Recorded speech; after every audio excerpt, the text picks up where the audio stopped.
네, 근데 이거를 하면은 뭐가 나아지나요? 잘 모르겠어요. 솔직히 뭐 이거 한다고 해서 갑자기 짱구가 뭐 숙제를 잘하는 것도 아니고요. 그리고 뭐 이거 한다고 해서 갑자기 뭐 화가 갑자기 뭐 괜찮아지지도 않아요. 왜냐면 어머니께서 지금 화가 나실 만한 상황에서 화를 내시는 거라서 더 그래요. 다만 이거를 하면은 어떤 좋은 점이 있냐면 화가 나는 게 조금 줄 수가 있고요. 그리고 사실 이제 어머니 화가 나셔서 짱구한테 욕하거나 모진 말하고 난 다음에 막 너무 막 마음 아프시고 그러시잖아요. 좀 그런 행동을 안 하는데도 조금 도움이 돼요. 아, 그니까요. 제가 그 얘가 이렇게 반항하는 게 제 탓인 것 같기도 하고, 좀, 아, 내가 이렇게 막말하면 안 되는데 좀 계속 후회하는데 계속 똑같은 게 반복되거든요. 네, 왜냐면 그거는 어머니께서 그냥 습관적으로 무의식적으로 하는 거라서 고치는 게 좀 어려워요. 그래서 어머니께서 마음에서 일어나는 거를 무의식적으로 일어나는 거를 의식적으로 알아차리는 것이 되게 중요합니다. 그래야 어머니께서 조절하실 수가 있어요. 근데 이거를 제가 이게 바빠서 연습할 시간이 없는데요. 근데 이거는 시간이 절대 많이 필요하지 않아요. 저희 지금 이제까지 한 것도 사실 몇 분 지나지 않았거든요. 한 10초면 돼요. 그리고 사실 어머니께서 지금도 연습을 훌륭히 하셨어요. 근데 중요한 거는 어머니께서 이 기술을 내가 한번 써먹어야겠다라고 마음을 먹는 게 중요하고요. 그리고 앞으로 아이랑 숙제를 할 때 이 기술을 항상 염두에 두고 연습을 하시는 거예요. 이거는 뭐 명상이라고 해서 뭐 절대 종교적이거나 그런 게 아니고요. 이미 뭐 마음 챙김이 효과가 있다라는 거는 여러 연구를 통해서 과학적으로 증명이 됐어요. 다만 중요한 건 뭐냐면 내가 화가 날 때 하는 자동 반응들을 내가 미리 알아서 조절을 좀 해보는 거예요.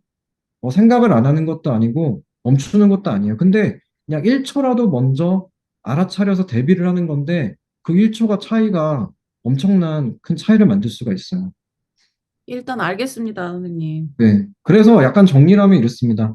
일단 첫 번째, 오늘 짱구랑 저녁 때 숙제를 하실 텐데, 그때 숙제를 하려고 할 때 미리 순간에 집중해 보려고 노력하세요.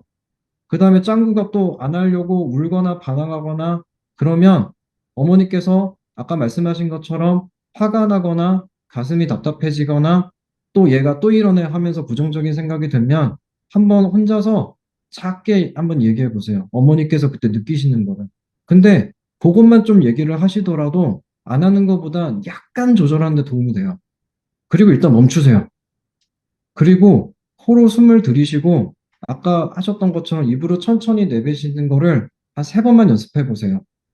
그래서 진정이 되시면 다시 짱구한테 숙제를 하자고 하시면 되고요. 그래도 진정 안 되면 한번 화장실 가서 한번 차가운 물에 세수를 해보거나 아니면 진정이 될 때까지 좀 어디 산책을 해보거나 하시면 좋을 것 같아요. 한번 하실 수 있으시겠어요?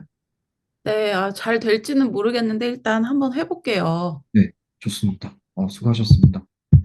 그래서 한번 이렇게 해봤습니다. 그래서 일단은 아이 숙제를 하려고 할 때 집중을 해보고 부정적인 생각이 들 때 바꾸려 하지 말고 혼자 작게 이야기를 해보고 멈추고 서로 숨을 천천히 쉬고 뭐 이런 건데 사실은 이게 지금 한 거는 아주 순수한 마인드풀리스는 아니고 약간 이제 감정 조절을 해야 되니까 DBT에서 얘기하는 그 이제 뭐죠 고통 감내 기술을 섞은 거거든요. 근데 아까도 말씀드렸다시피 그 아무리 고통 감내 기술이 훌륭하더라도 이 어머니께서 알아차리지를 않으면 그 기술을 쓸 수가 없습니다.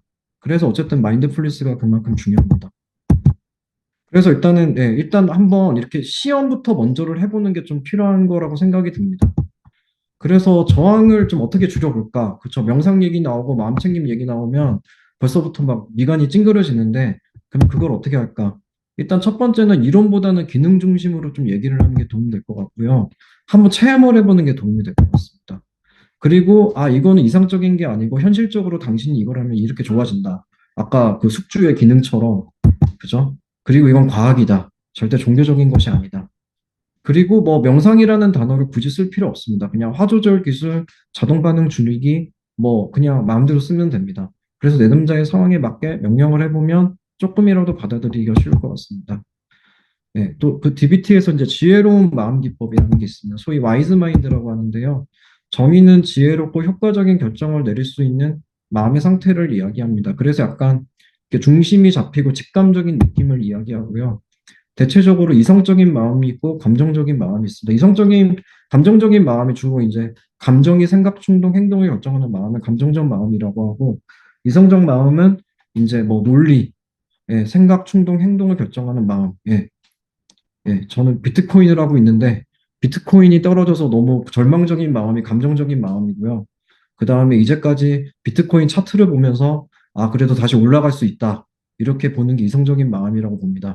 그래서 지금이라도 손절을 할지, 아니면 다시 좀 살지를 지혜로운 마음에서 결정을 해야 되는데, 지혜로운 마음은 결과적으로 감정적인 마음과 이성적인 마음을 통합하는 거고, 그래서 두 가지를 동시에 고려를 해서 좀 더 효과적인 결정을 내리는 거를 와이즈 마인드라고 합니다.